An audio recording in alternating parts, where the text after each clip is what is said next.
Hello friends, मैं हूं doctor नीलम मोक्ष हीलिंग जीरकपुर से। आज मैं आपको बताने जा रही हूं हाइटस हर्निया के बारे में। हर्निया का मतलब होता है कि जब कोई बॉडी का ऑर्गन या कोई टिश्यू अपनी जगह से, जो नॉर्मली जहां वो प्रेजेंट होता है वहां से मूव हो जाता है या एबनॉर्मली डिस्प्लेस हो जाता है दूसरी कैविटी में, तो उसको हर्निया कहा जाता है। मतलब हर्निया में बॉडी का पार्ट जो है वो अपनी जगह से हिल कर दूसरी जगह में चला जाता है जहाँ पर वो नॉर्मली प्रेजेंट नहीं होता है। तो हर्निया बॉडी के जिस पार्ट में होता है या जो भी बॉडी का ऑर्गन है वो किस पार्ट में एंटर हुआ है एबनॉर्मली, तो उसके अकॉर्डिंग जो है हर्निया को नाम दे दिया जाता है। जैसे कि हाइटल हर्निया है, अम्बलाइकल हर्निया है, इंसीजनल हर्निया है, फिमोरल हर्निया है। मतलब डिपेंड करता है किस पार्ट में जो है ये प्रेजेंट है और कहाँ से जो है वो नॉर्मल कहाँ प्रेजेंट था और एबनॉर्मली कहाँ पर वो डिस्प्लेस हुआ है, तो उसके अकॉर्डिंग जो है हर्निया को नाम दे दिया जाता है। तो हाइटस हर्निया बेसिकली होता है जब खाने वाली पाइप और जो पेट है वो पेट में, मतलब नॉर्मली एब्डोमेन में प्रेजेंट होते हैं लेकिन वो छाती में चले जाते हैं, मूव होकर चेस्ट रीजन में चले जाते हैं। इससे पहले मैं आपको नॉर्मल बताती हूँ। ऊपर हम जैसे चेस्ट वाला जो रीजन है, जो छाती वाला जो एरिया होता है और जो पेट वाला एरिया होता है, उन दोनों के बीच में होता है डायफ्राम। डायफ्राम जो होता है वो मसल्स की एक पतली सी लेयर होती है, एक शीट होती है, ठीक है ना। वैसे नॉर्मली भगवान ने क्या किया हुआ है कि हमारे जितने भी बॉडी पार्ट्स हैं उन सबके आसपास एक कवरिंग बना रखी है। जैसे हमें गिफ्ट होता है उसको रैप करते हैं ना, तो इसी तरह से हमारी पूरी बॉडी में जितने भी ऑर्गन्स हैं सबके आसपास कवरिंग है। और ये जितने भी ऑर्गन्स हैं इनको एक दूसरे के साथ अटैच किया हुआ है। नॉर्मली देखो, अगर हम सोते हैं, लेटते हैं, कभी राइट साइड कभी लेफ्ट साइड उछलते हैं, तो हमारी मूवमेंट के अकॉर्डिंग हमारी बॉडी के ऑर्गन्स थोड़ी ना मूवमेंट करते हैं, वो तो अपनी जगह पर ही स्टेबल रहते हैं, वहीं पर रहते हैं ना। क्योंकि मसल्स की ये पतली पतली जो लेयर्स है, लिगामेंट्स है, टेंडन्स है, फेशियस है, इन्होंने क्या किया हुआ है कि एक दूसरे को बांध कर रखा हुआ है। तो ये जो डायफ्राम होता है, ये जो पतली सी शीट होती है मसल की, ये चेस्ट को, छाती के एरिया को और जो नीचे जो पेट का एरिया है उन दोनों को अलग अलग करती है, ठीक है। और इस डायफ्राम में 3 ओपनिंग्स होती हैं। मतलब कि एक होती है जो दिल से साफ खून लेकर जाती है, अरोटा होती है, और एक जो दिल में गंदा खून लेके आती होती है, वीना कैवा, और एक ओपनिंग होती है खाने वाली पाइप के लिए, ठीक है। तो ये जो खाने वाली पाइप जिसको ईसोफेगस कहते हैं, ये डायफ्राम से, मतलब क्योंकि खाने वाली पाइप जो होती है फूड पाइप, उसका काम होता है कि गले से खाने को पेट तक लेकर जाना। तो खाने वाली पाइप बिल्कुल चेस्ट के बिल्कुल बीचों बीच प्रेजेंट होती है और ये डायफ्राम में ओपनिंग होती है, वहां से गुजरती है और नीचे पेट में एंटर करती है और पेट में जो स्टमक होता है उसके साथ अटैच हो जाती है, ठीक है। जिसको कि मतलब उस एरिया को, स्टमक के, पेट के, जहाँ पर खाने वाली पाइप जुड़ती है उसको कार्डिया बोला जाता है। ये जो ईसोफेगस होते हैं ये भी जो है 3 से 4 सेंटीमीटर डायफ्राम के नीचे जाती है और फिर पेट के साथ अटैच होती है।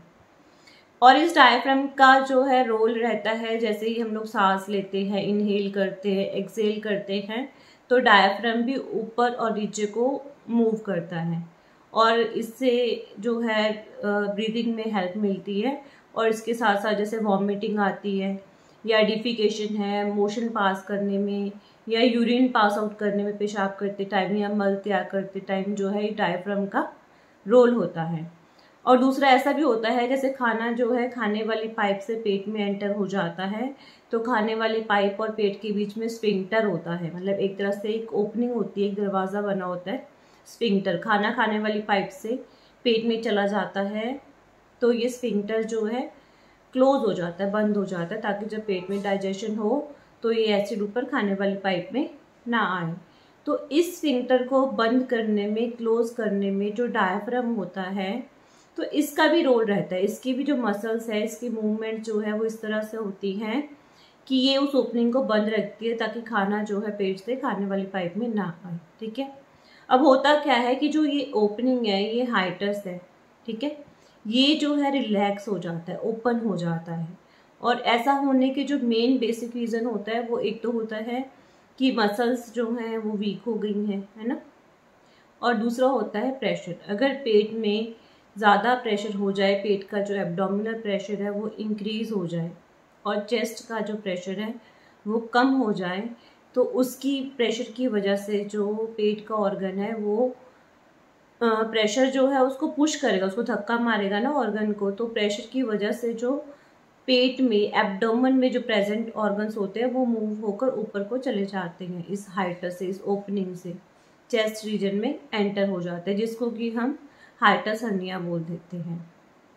अब इसमें जो है प्रेशर इंक्रीज होने के क्या क्या रीजंस होते हैं। एक तो होता है मोटापा, ओबेसिटी जो है वो रिस्क फैक्टर है हाइटस हर्निया के लिए। और जैसे अगर किसी को बहुत ज़्यादा खांसी है, लंबे समय से खांसी है, या बहुत ज़्यादा छींकें हो रही हैं, या प्रेगनेंसी है, या फिर बहुत कोई भारी वेट उठाते हैं, हैवी वेट लिफ्टिंग करते हैं, बहुत ज़्यादा बेंड करते हैं, तो ये जो रीज़न्स होते हैं, मतलब ऐसा कोई भी रीज़न जिसकी वजह से पेट का प्रेशर इंक्रीज़ होता है, और पेट का प्रेशर इंक्रीज होता है तो चांसेस होते हैं कि जो पेट के ऑर्गन्स है एब्डोमेन कैविटी में, जो पेट की कैविटी में स्टमक या बाकी ऑर्गन्स प्रेजेंट है वो ऊपर को चेस्ट में मूव करते हैं। और दूसरा कारण होता है मसल्स का वीक होने का। एक तो होता है कि एज, ओल्ड एज है, क्योंकि ओल्ड एज के हिसाब से वैसे भी मसल्स जो है वीक हो जाते हैं, तो ओल्ड एज में जो है चांसेस जो है ज़्यादा हो जाते हैं हाइटस हर्निया के। और अगर किसी को जैसे खाने वाली पाइप है, उसमें बहुत लंबे समय तक सूजन है, ईसोफेजाइटिस है, या बैरेट्स ईसोफेगस है, उसमें भी जो हाइटस हर्निया के चांसेस होते हैं वो ज़्यादा होते हैं, क्योंकि उसमें मसल्स जो है वो वीक हो जाती हैं। ईसोफेगस की जो फूड पाइप होती है ना वो शॉर्ट हो जाती है, उसकी लेंथ जो है अगर शॉर्ट हो जाएगी, नेचुरल सी बात है, खाने वाली पाइप की लेंथ अगर छोटी हो गई तो खाने वाली पाइप उसको पुश करेगी, ऊपर को खींचेगी स्टमक को। नॉर्मली जब हम लोग खाना खाते हैं, स्वेलोइंग होती है, हम लोग खाना निगलते हैं, जो भी हम लोग खाते हैं, तो तब भी जो है ईसोफेगस की जो लेंथ है वो शॉर्ट होती है, बट वो टेम्परेरी होती है, फिजियोलॉजिकली होती है। लेकिन अगर कोई इन्फेक्शन है ईसोफेगस में, बैरेट्स ईसोफेगस है, कोई प्रॉब्लम है, कोई डिसीज़ है जिसकी वजह से परमानेंट शॉर्टनिंग हो जाती है ईसोफेगस की और मसल्स वीक हो जाते हैं, तो वो जो है वहाँ से जो पेट है, स्टमक है या ईसोफेगस है, वो डिस्प्लेस होकर ऊपर की तरफ को मूव करते हैं। और क्या होता है हमारी बॉडी में, जैसे कोई चीज़ है, मान लीजिए हम कोई भी चीज़ है, उसको अगर हम बांधते हैं, चारों तरफ से बांधते, तो ऐसे ही हमारी बॉडी ने क्या किया हुआ है कि जैसे खाने वाली पाइप है, खाने वाली पाइप और जो डायाफ्राम है, ठीक है, उसको आपस में बांध रखा है, ठीक है, जिसको हम लिगामेंट्स बोल देते हैं। ऐसे डायाफ्राम है, डायाफ्राम के नीचे से भी जो है पेट जो है वो बंधा हुआ है, मतलब बांध रखा है। ऐसे ही पेट है, और हमारी जो छोटी आंत है वहाँ पर भी जो जैसे फेशिया होता है, लिगामेंट है, उसने एक दूसरे को बांध रखे हैं। ये बांधने की वजह से क्या होता है कि ऑर्गन अपनी जगह पर ही रहता है। अब जहाँ का लिगामेंट या जहाँ का भी ये जो कनेक्शन है, मतलब एक दूसरे को बांधने के लिए जो मसल्स हैं, मसल फाइबर्स हैं, अगर वो वीक हो जाते हैं, इलास्टिसिटी और मतलब इनकी जो मसल्स की जो स्ट्रेंथ है वो कम हो जाती है, वीक हो जाती है, तो उस एरिया में जो है वो ऑर्गन जो है डिस्प्लेस हो जाता है, मूव हो जाता है उसकी वजह से। ऐसे एक लिगामेंट खाने वाली पाइप और जो डायफ्राम है उसको बांधता है ना, लेकिन अगर वो कनेक्शन जो है वहाँ की मसल वीक हो जाती है तो भी जो है हर्निया के चांसेस होते हैं। वैसे में हर्निया भी बेसिकली होता है दो तरह का, ठीक है, ज़्यादातर जो एक स्लाइडिंग होता है, एक पैरा इसोफेजियल होता है। स्लाइडिंग में क्या होता है कि जो ओपनिंग होती है, जो हाइटस है, वहाँ की मसल्स वीक होती हैं, ठीक है, या फिर पेट पे प्रेशर ज़्यादा पड़ता है, जिसकी वजह से जो खाने वाली पाइप और पेट जहाँ पर जुड़ते हैं वो वाला एरिया जो है हाइटस से ऊपर की तरफ को मूव कर जाता है। मतलब वो नॉर्मली वैसे तो डायफ्राम के नीचे प्रेजेंट होता है, लेकिन अब जो है डायफ्राम के ऊपर चला जाता है।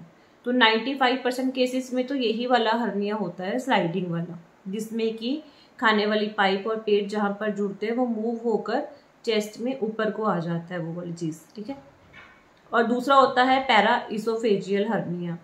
इसमें क्या होता है पैरा इसोफेजियल हर्निया में कि जो पेट है जो प्रॉपर पेट है वो जो है डिस्प्लेस होकर ऊपर को खाने वाली पाइप के साथ में चला जाता है। वो खाने वाली पाइप के साथ में अलग से एक बैलून, एक सैक जो है वो नजर आता है। पैरा इसोफेजियल हर्निया में जो स्टमक ऊपर आता है, जो सैक लाइक स्ट्रक्चर बन जाता है पॉकेट टाइप या बैलून टाइप, वो इसलिए होता है कि जो लिगामेंट मतलब जो मसल की लेयर डायफ्राम और स्टमक के बीच में होती है, वहाँ की मसल्स लूज हो जाती है। यहाँ जो स्टमक और इंटेस्टाइन के बीच का जो लिगामेंट होता है, जो फेशिया होता है, वो लूज हो जाती है वहाँ की मसल्स, जिसकी वजह से ऊपर को पेट जो है वो ऊपर को डिस्प्लेस हो जाता है। वैसे बहुत रेयर केसेस में होता है, 0.5% केसेस में ही ऐसा होता है। और ऐसा भी होता है कि स्लाइडिंग हर्निया है कि खाने वाली पाइप और जो पेट का जहाँ जुड़ने का जो जंक्शन है वो एब्डोमिनल कैविटी से चेस्ट में आ जाता है। और प्लस पैरा इसोफेजियल हर्निया भी जो है प्रेजेंट होता है। ऐसा मतलब 4 to 5% केसेस में ही होता है। और इसके अलावा ऐसा भी हर्निया होता है जैसे पेट के साथ साथ जो है स्प्लीन है या इंटेस्टाइन सी है या पेनक्रेस है, वो भी ऊपर चेस्ट में आते हैं, बट बहुत रेयर केसेस में होता है। बहुत बहुत बहुत ही ज़्यादा रेयर केसेस में ऐसा होता है। अब इसमें जो सिम्टम्स आते हैं, क्योंकि जो सिम्टम्स हैं ना इसमें हर्निया में, वो बहुत ही ज़्यादा सिमिलर होते हैं दूसरी प्रॉब्लम्स में, जैसे GERD है, रिफ्लक्स डिसीज है, तो वो सिम्टम्स और इसके लक्षण जो है काफ़ी हद तक मिलते हैं। बट इसमें क्या होगा, चेस्ट में पेन होता है, नोजिया होगा, वॉमिटिंग होगा, चेस्ट में पेन है, डिस्फेजिया निगलने में जो है दिक्कत होती है। और बाकी जैसे कि होता है, क्योंकि खाने वाली पाइप है और जो पेट है, ठीक है, वो नॉर्मली एब्डोमिनल कैविटी में प्रेजेंट होता है जंक्शन, लेकिन अब ये डिस्प्लेस होकर चेस्ट में आ गया है। या पैरा इसोफेजियल हर्निया है जिसमें कि पेट डिस्प्लेस होकर चेस्ट में आ गया है। तो इसमें क्या होगा, मेन सिम्टम जो होते हैं वो होंगे रिफ्लक्स की वजह से, क्योंकि पेट का जो एसिड है, पेट के जो कंटेंट्स है वो खाने वाली पाइप में आते हैं। और इसमें ये भी है कि नॉर्मली क्या होता है कि हम लोग खाना खाते हैं वो 3-4 घंटे में पेट खाली हो जाता है, लेकिन इसमें जो पेट है वो लेट खाली होगा, क्योंकि जो जंक्शन है ऊपर चला गया और जो डायफ्राम की ओपनिंग है वहाँ पर जो पेट का जो एरिया है वो उसकी एरिया तो कम हो गया ना, पेट जितना डायलेट होना चाहिए उतना नहीं हुआ, तो एक तरह से ये ऑब्स्ट्रक्शन हो गई है गैस्ट्रिक के अंदर, स्टमक के अंदर। तो ये मैकेनिकल ऑब्स्ट्रक्शन की वजह से क्या होगा कि खाना ऐसे लगेगा जैसे छाती में बिल्कुल बीचों बीच अटका पड़ा है, और उसकी वजह से डिस्कम्फर्ट होगी। जब खाना प्रॉपर पेट में चला जाता है तब जाके जो है मतलब पर्सन जो है रिलैक्स फील करता है। अब इसकी वजह से ही जो है रिकर्जिटेशन भी हो सकती है, जो एसिड है वो ऊपर गले में भी आ सकता है, मतलब जो टेस्ट है, खट्टा टेस्ट है, वो गले के पीछे जो है वो फील होता है, क्योंकि ईसोफेगस है जो फूड पाइप है उसके ऊपर वाले एरिया में भी टेस्ट बड होते हैं, तो खट्टा खट्टा जो टेस्ट है वो ऐसा लगेगा कि वो गले के पीछे मतलब मुंह के बिल्कुल बैक साइड पे फील होता है। और ऐसा भी हो सकता है कि एस्पिरेशन होकर ये जो है धीरे धीरे आपकी सांस वाली पाइप में जाए और फिर वो ये कॉम्प्लिकेशन क्रिएट हो जाएगी, निमोनिया हो जाएगा एस्पिरेशन की वजह से, और जो सांस लेने में जो है वो दिक्कत हो जाएगी। पैल्पिटेशन होती है इसमें इसलिए क्योंकि जो नर्व प्रेजेंट होती है, वेगस नर्व जो प्रेजेंट होती है फूड पाइप में, उसकी इरिटेशन की वजह से घबराहट भी हो सकती है और पैल्पिटेशन भी हो सकती है।